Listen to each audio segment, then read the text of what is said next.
Hi friends, അസ്സലാമുഅലൈക്കും. ഞാനിന്നിവിടെ എത്തിയിട്ടുള്ളത് ഒരു തരിക്കഞ്ഞി റെസിപ്പിയുമായിട്ടാണ്. നമുക്കെല്ലാവർക്കും നോമ്പ് കാലങ്ങളിൽ നിർബന്ധമായ ഒരു തരിക്കഞ്ഞിയാണ്. എല്ലാവരുടെ വീട്ടിലും നിർബന്ധമായിട്ട് അത് ഉണ്ടാക്കും. ഇത് നല്ല ടേസ്റ്റാണ്, ഉണ്ടാക്കാനാണെങ്കിൽ എളുപ്പമാണ്.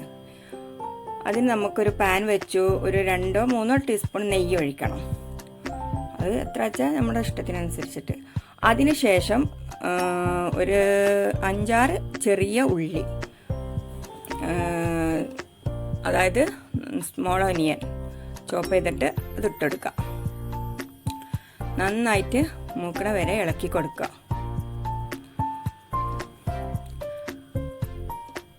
അതിനുശേഷം പരിപ്പ്, അതായത് നമ്മുടെ നട്ട്സ്, അതും കൂടെ ഒന്ന് ആഡ് ചെയ്യാം.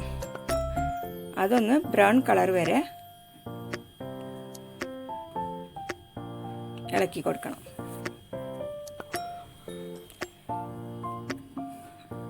അതിനുശേഷം ഉണക്കമുന്തിരി, അതായത് റൈസൻസ്, അതും കൂടെ ഒന്ന് ആഡ് ചെയ്യാം.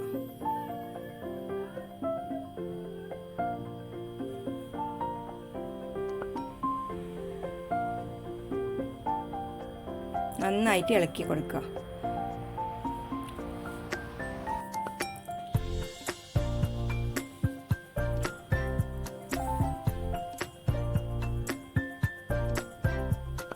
അത് മൂത്ത് വരുന്ന സമയത്ത് നമുക്കതിലേക്ക് ഒരു ഗ്ലാസ് പാലൊഴിക്കണം, അതായത് 1 ഗ്ലാസ് മിൽക്ക്.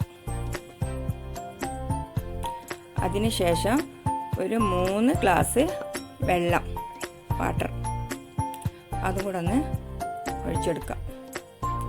ശേഷം ഒരു 5 ഏലം, അതായത് കാഡമം,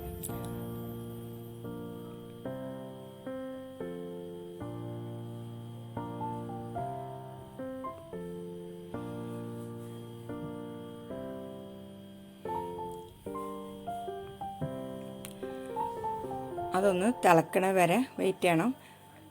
അതിനുശേഷം അതിലേക്ക് ഒരു പിഞ്ച് ഉപ്പിട്ടെടുക്കുക. ശേഷം 1/2 കപ്പ് ഷുഗർ, അതായത് പഞ്ചസാര, പിന്നെ ഒരു 1/4 കപ്പ് റവ, അതായത് സെമോലിന, അതും കൂടെ ഒന്ന് ചേർക്കുക. എന്നിട്ട് നന്നായിട്ട് ഇളക്കി യോജിപ്പിക്കുക. റവ ഇട്ട് കഴിഞ്ഞാൽ ഇളക്കാതിരിക്കരുത്, കട്ട പിടിക്കും. നന്നായിട്ട് തന്നെ ഇളക്കി കൊടുക്കുക, കൈ വെക്കാതെ ഇളക്കണം. പിന്നെ എൻ്റെ ചാനൽ നിങ്ങൾക്ക് ഇഷ്ടപ്പെടുകയാണെങ്കിൽ, ഇതുവരെ ആരും സബ്സ്ക്രൈബ് ചെയ്യാത്തവരുണ്ടെങ്കിൽ പ്ലീസ് ഒന്ന് സബ്സ്ക്രൈബ് ചെയ്യണേ. കൂടെ കാണുന്ന കുഞ്ഞ് ബെല്ലൈക്കണും കൂടെ ഒന്ന് ക്ലിക്ക് ചെയ്ത് ഓൾ എന്ന ഓപ്ഷനും കൂടെ ഒന്ന് ക്ലിക്ക് ചെയ്യണേ. എങ്കിലല്ലേ ഞാനിടുന്ന എല്ലാ വീഡിയോസും നിങ്ങളുടെ ഫോണിൽ കിട്ടുള്ളൂ. എൻ്റെ വീഡിയോസ് ഇഷ്ടപ്പെടുകയാണെങ്കിൽ ലൈക്ക് ചെയ്യാനും ഷെയർ ചെയ്യാനും കമൻറ്റ് ചെയ്യാനും നിങ്ങൾ മറക്കരുത്.